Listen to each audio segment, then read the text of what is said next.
আসসালামু আলাইকুম প্রিয় দর্শক, আমাদের মাদ্রাসা রহমানিয়া লিল বানাতের সমস্ত ছাত্রীদের আজকে প্রার্থনাতে নামাজের শিক্ষা দেওয়া হচ্ছে। আপনারা দেখুন কিভাবে নামাজ শিক্ষা দেওয়া হচ্ছে, আর ভিডিওটাকে বেশি বেশি করে শেয়ার করে দিবেন। এটা হচ্ছে আমাদের মাদ্রাসা রহমানিয়া লিল বানাত।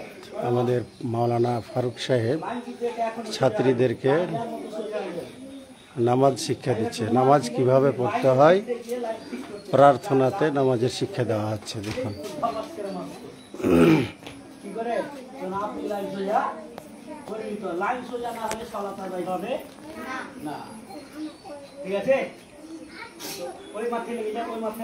বাজার এই লাইনটা সোজা করে দাও তো একটু। এই লাইনটা সোজা হয়নি।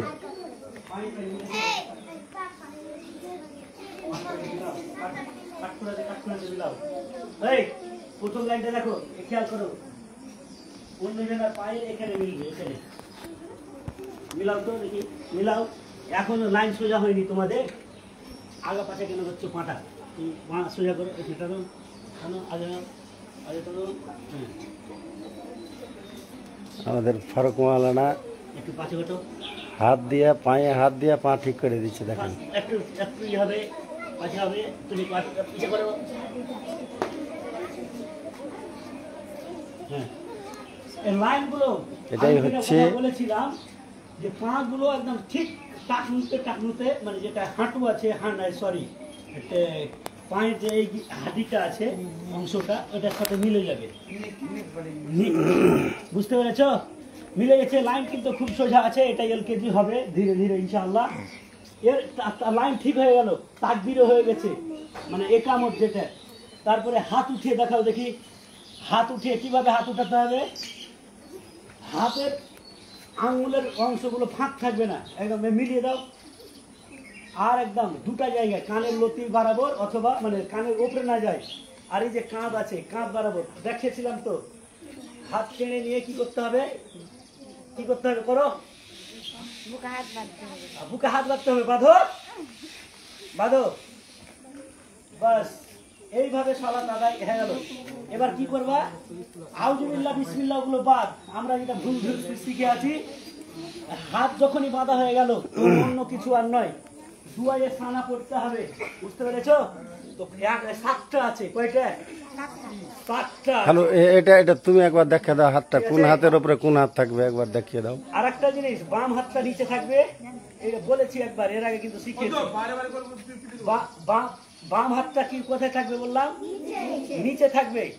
আর ডান হাতটা উপরে থাকবে। আর একটা জিনিস এখানে শিখিয়ে দিই, হাতটা উঠবে না, এটা পাঞ্জাবি। তো যাই হোক, তোমার হাত একটা নিয়ম হলো এটা, এই যে দেখো, এটা ই আছে, কোনায় আছে, একদম ঠিক এইভাবে নিয়ে এইভাবে পর্যন্ত একটা হলো। আর আরেকটা হলো এই কবজি আর এই কবজি। যারা শিখছো তারা কিন্তু বাড়িতে গিয়ে সঠিকটাই শিখিয়ে দেবে। বুঝতে পেরেছ? কবজির সাথে কবজি মিলবে একটা। বুঝতে পেরেছ? তাহলে হাত বাঁধার নিয়ম হচ্ছে কয়টা? দুটো। তোমার যেটা মন লাগে সেটাই করবা, কিন্তু এই নিচে বাঁধা যাবে না। নিচে বাঁধা একেবারেই যাবে না। মেয়েদের জন্য যে নিচে বাঁধতে হবে, একদম এটা ভুয়া কথা। হাত বেঁধে নিলা, তা হাত, এই যে হাত ছেড়ে হাতের এই অংশটা কেবলামুখী থাকবে। কি থাকবে?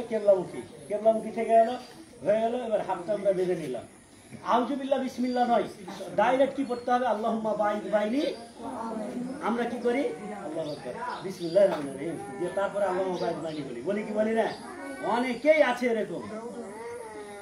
তো যাই হোক, ওখানে আউযুবিল্লাহ বিসমিল্লাহ নয়, ডাইরেক্ট কি পড়তে হবে? জয়ে সানা, যেটা আমরা পড়ি, আল্লাহুম্মা বাঈদ বাইনি ওয়া বাইনা খাতায়ায়া কামা বা'আতা বাইনাল মাশরিক ওয়াল মাগরিব। দোয়া এটা শেষ, ঠিক আছে? এই দোয়াটা শেষ হওয়ার পরে কি করতে হবে? তারপরে পড়তে হবে সূরা কোরআন পড়বে। এবার কোরআন পড়ার পূর্বে কি বলতে হবে? আউযুবিল্লাহি মিনাশ শাইতানির রাজিম, বিসমিল্লাহির রহমানির রহিম। আরো একটা দোয়া আছে, আউযুবিল্লাহি মিনাশ শাইতানির মিন হামদিহি ওয়া নাফসিহি, এভাবে একটা দোয়া আছে, এটাও বলা যায় আউযুবিল্লাহর জায়গায়। ঠিক আছে? তো তোমরা এখন ধীরে ধীরে শিখবে ইনশাআল্লাহ। তো প্রথম কথা হচ্ছে আউযুবিল্লাহ বলতে হবে। কি বলতে হবে? আউযুবিল্লাহি মিনাশ শাইতানির রাজিম, বিসমিল্লাহির রহমানির রহিম। তারপরে সূরা ফাতিহা, সূরা ফাতিহা, সূরা ফাতিহা সবার মুখস্থ তো? আমাদের প্রিয়ারে হয় কিনা? হয়ে গেল। হয়ে যাওয়ার পরে আল্লাহ বাইশ পরে বিসমিল্লাহ, এদিকে তাকাবে, আউযুবিল্লাহ, বিসমিল্লাহ, একদম ছোট ছোট মেয়ে আসছে। তারপরে আবার বিসমিল্লাহ, তারপরে একটা সূরা, একটা সূরা আমাদের কমপ্লিট, অন্য সূরা একটা পড়া শেষ। এবার দেখাও কি করতে হবে, দেখাও। আরে করো না, দেখবেন করো করো, সবাই করো, সবাই করো।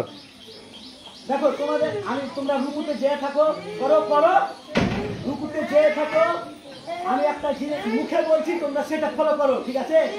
নিজের দৃষ্টিটা রাখবে যেখানে শ্বাসটা দিবে সেখানে দেখবে মাথা ঠিক হয়ে গেছে। কি বললাম? তাকাবে কোথায়? যেখানে শ্বাসটা দিবে সেখানে। এখনো অনেকের ঠিক হয়নি, এগুলো আপার দরকার আছে, যেহেতু আমাদের আপা এখন দুইজন উপস্থিত নেই, তার জন্য হচ্ছে না। আমি একজনকে করে দেখাই। এটা এখানে তাকাও, তুমি সাজদা যেখানে দিবে ওখানে তাকাও, এই মাথা আর পিঠ একদম বরাবর আছে, ঠিক আছে? এরকম হবে। চলো উঠে দাঁড়াও। এই রুকু কিন্তু ঠিক করতে হবে। কয়েকটা আরকান আছে যেগুলো ছুটে গেলে, শুদ্ধ না হলে নামাজ হবে না। তাহলে রুকুটা কমপ্লিট করতে হবে। আমি দেখাচ্ছি একবার করে, হ্যাঁ? আমার দিকে তাকাও, আমি এমনে দেখাচ্ছি, এমনে, তাহলে তোমরা দেখতে পাবে। মানে আল্লাহু আকবার বলে চলে গেলে কোথায় তাকাবে? একবার মাথার চোখের ঈদ দুটো থাকবে একদম ঠিক সামনে। কোথায়? যেখানে সাজদা দিবা ওখানে। কোথায় সাজদা দিবা? একদম হাতের আঙ্গুলগুলো ফাঁক থাকবে। রুকুতে যখন যাওয়া হবে হাঁটুটাকে আমরা ধরে থাকবো, কিভাবে? শক্ত করে ধরে থাকবো, হাতের আঙ্গুলগুলো ফাঁক থাকবে। হাতের আঙ্গুলগুলো কি থাকবে? ফাঁক থাকবে। হাঁটুটাকে শক্ত করে ধরে থাকতে হবে, আর হাত দুটোকে রডের মতো শক্ত করে থাকতে হবে। রডের মতো তুমি এরকম করে ঝোলা করে থাকবে না, হবে না। কিরকম? একদম এরকম করে নিয়ে এরকম। তাহলে আমি তাকাচ্ছি কোথায় দেখো, দেখতে পাচ্ছ? সবাই দেখতে পাচ্ছ? তাকাচ্ছি, আমি একদম তাকাচ্ছি কোথায়? যেটা সাজদা দিব ওখানে। এরকম রুকু করতে হবে একদম। হাতও সাটাং আছে, হাতও সাটাং রাখতে হবে, আর এভাবে দৃষ্টি দিয়ে রাখতে হবে একদম সুন্দর করে। তাহলে কি হবে? এটা শুদ্ধ রুকু হবে। আর যদি না হয় রুকু শুদ্ধ, তাহলে কিন্তু সালাত আদায় হবে না। যেমন সাজদা শুদ্ধ না হলে সালাত আদায় হবে না। কিয়াম শুদ্ধ যদি না হয় তাহলে কি হবে না? সালাত হবে না। সূরা ফাতিহা না পড়লে সালাত হবে না। রুকু ঠিক না করলে সালাত আদায় হবে না।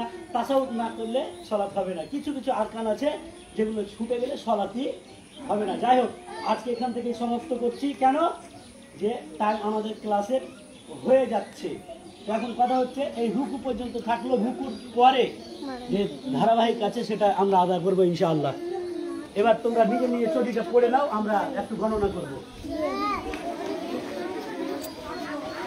আসসালামু আলাইকুম। আজকের মতো আমাদের রুকুতে যাওয়া পর্যন্ত শেখানো হলো। মাশাআল্লাহ, আমাদের